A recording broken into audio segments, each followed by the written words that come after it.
20वीं सदी एक ऐसा दौर जिसे अक्सर मानव इतिहास का सबसे तूफानी, सबसे उथल-पुथल वाला समय कहा जाता है। सोचिए, एक ऐसा युग जहां विज्ञान से लेकर कला तक मतलब सब कुछ हमेशा हमेशा के लिए बदल गया।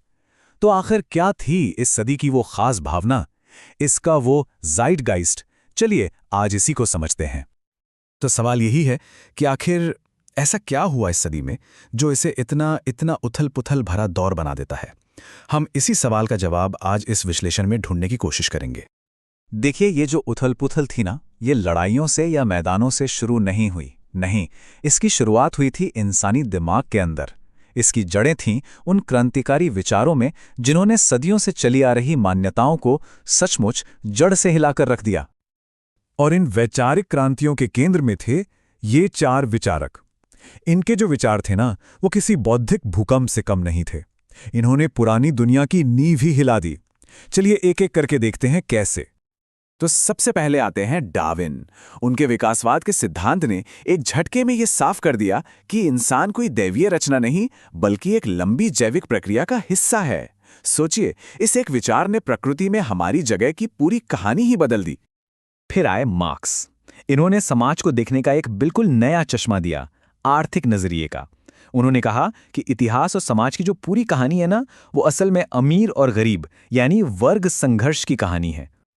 और उधर फ्रॉइड ने इंसान की बाहरी नहीं बल्कि अंदर की दुनिया में एक क्रांति ला दी। उन्होंने हमारे अवचेतन मन की ताकत को सामने रखा, हमारे सपनों, हमारी छिपी हुई इच्छाओं को उजागर किया, और इससे ये पता चला कि हम खुद को जितना सीधा सादा समझते हैं उससे कहीं ज्यादा जटिल हैं। और फिर आइंस्टीन, उनके सापेक्षता के सिद्धांत ने तो समय, स्थान और हकीकत के बारे में हमारी पूरी की पूरी समझ को ही बदल डाला। ब्रह्मांड अब वो नहीं रहा जिसे हम सदियों से जानते और समझते आए थे। तो कुल मिलाकर इन चारों ने मिलकर उस एक चीज पर ही सवाल खड़ा कर दिया जिसे हम सत्य कहते हैं। अब कोई एक अटल परम सच्चाई नहीं बची थी। सब कुछ सापेक्ष हो गया था। जरा सोचिए, इसका आम इंसान की जिंदगी पर क्या गहरा असर पड़ा होगा। अच्छा, तो ये जो बड़े बड़े विचार थे, इनका असर सिर्फ किताबों या विश्वविद्यालयों तक नहीं रहा। नहीं, इन्होंने असल दुनिया को, हमारे समाज को बहुत गहराई से बदला। चलिए देखते हैं कि ये बदलाव जमीन पर कैसे दिखे। समाज का जो पूरा ताना बाना था ना, वो बहुत तेजी से बदल रहा था, या कहें कि बिखर रहा था। हर तरफ फैक्ट्रियां लग रही थीं, गांव छोड़ छोड़कर लोग शहरों की ओर भाग रहे थे। महिलाएं अपने हक के लिए आवाज उठा रही थी। बड़े बड़े साम्राज्य ताश के पत्तों की तरह ढह रहे थे। और इन सब के ऊपर 2 विश्व युद्धों ने तो जैसे पूरी दुनिया को ही हिलाकर रख दिया। और जाहिर है इन सारे बदलावों का और खासकर उन 2 विश्व युद्धों का लोगों के मन पर बहुत बहुत गहरा असर पड़ा। निराशा, हताशा और एक अनजाना सा डर, ये वो भावनाएं थीं जो उस दौर की हवा में घुली हुई थीं। हर तरफ एक गहरी बेचैनी का माहौल था। और असल में यही है 20वीं सदी का ज़ाइटगाइस्ट, यानी उस युग का जो एक प्रमुख भावनात्मक और बौद्धिक माहौल था।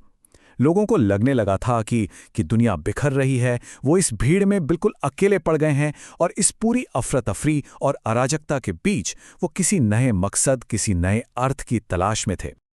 अब सोचिए, जब दुनिया ही इतनी बदल जाए, जब इंसानी अनुभव ही इतना बदल जाए, तो क्या कहानी कहने का तरीका वही पुराना रह सकता है? नहीं, बिल्कुल नहीं। तो हुआ ये कि कला और साहित्य ने इस नई टूटी-फूटी हकीकत को दिखाने के लिए बिल्कुल नए रास्ते खोजे। और यहीं से जन्म होता है आधुनिकतावाद का, जिसे मॉडर्निज्म भी कहते हैं। और ये सिर्फ एक कला शैली नहीं था, नहीं, ये तो उस दौर की उलझन और उस अराजकता को आवाज देने का एक बहुत जरूरी जरिया था। ये बदलाव कितना बड़ा था वो यहां साफ दिखता है। देखिए, पुरानी कहानियां कैसे चलती थी, एक सीधी लाइन में, शुरुआत, फिर बीच का हिस्सा और फिर अंत, सीधा सरल। लेकिन जो आधुनिक लेखक थे, उन्होंने इस नियम को पूरी तरह तोड़ दिया। उन्होंने स्ट्रीम ऑफ कॉन्शियसनेस जैसी तकनीकों का इस्तेमाल किया। मतलब कहानी अब किरदार के उलझे हुए ख्यालों के साथ कभी आगे जाती, कभी पीछे, बिल्कुल वैसे ही जैसे असल जिंदगी में हमारा मन काम करता है ना। और इस नए दौर की आवाज बने Virginia Woolf, James Joyce, T S. Eliot और काफ्का जैसे लेखक। इन्होंने अपनी किताबों में, अपनी कविताओं में उस दौर के अकेलेपन, उस उलझन और एक मकसद की उस तलाश को आवाज दी। तो फिर इन सारी बातों को अगर हम एक साथ जोड़कर देखें तो 20वीं सदी की एक बड़ी दिलचस्प तस्वीर सामने आती है।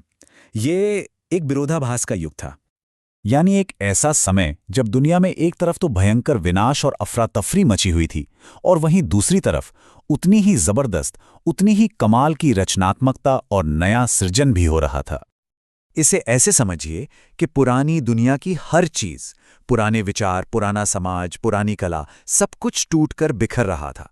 लेकिन उसी मलबे से एक बिल्कुल नई दुनिया, नए विचार और एक नई तरह की कला जन्म ले रही थी।